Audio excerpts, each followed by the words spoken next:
Mr. Akinori wasn't anything like I expected him to be.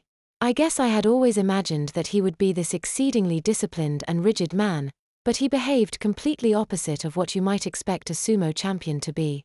I guess that was because he was on semi-vacation. He and several other sumo wrestlers were doing a worldwide tour to promote youth sumo wrestling, but on this particular day he was enjoying Aquabogin Water Park with his family. Now that I think back on it, it was actually kind of funny because the two of us were both acting starstruck with the other. Come to find out, Mr. Akinori had been a fan of mine since he saw me win my first surfing title.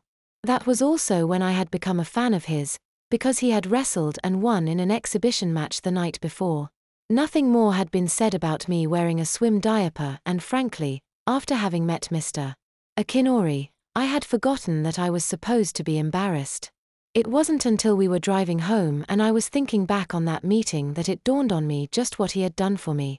It isn't true that real surfers wear swim diapers. He had lied to those two boys, who turned out to be his nephews. He knew who I was and how embarrassed I was feeling and came to my rescue.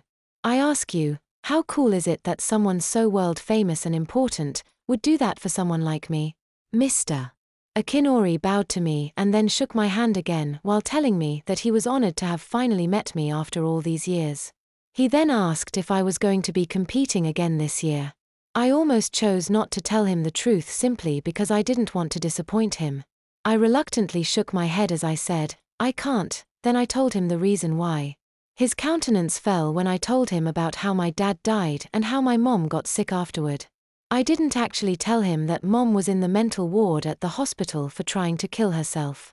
He reached out with those two huge hands of his and placed them on my shoulders while saying something in a language I didn't understand. You would honor your father's memory by continuing the dream you shared.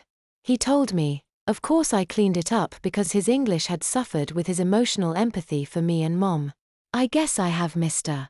Akinori to thank for planting the seed of hope inside of me, which would quickly begin to grow into a full-fledged idea.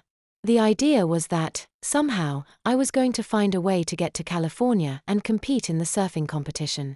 Mr. Akinori thanked me repeatedly and told me that he was truly honored to have met me. It was an honor to have met you too. I told him as we again shook hands. As I slipped out of the changing room, I frantically tried to tie the string to my board shorts while running for Daddy Phil and the others to tell them about meeting Mr. Akinori. I found them all lying on a beach blanket on the sand. You guys are never going to believe who I just met in the bathroom. I exclaimed as I ran up to them and nearly fell on top of Mommy Beth, whom Jacqueline and Joey had buried in the sand. I told them all about Mr. Akinori and how he said he was a fan of mine. He said that he's going to be in California for another exhibition match at the same time that the surfing competition will be taking place. After telling them about meeting Mr. Akinori, I picked up my surfboard and headed out in search of Meek. I found him talking to some older girls over by the biggest water slide.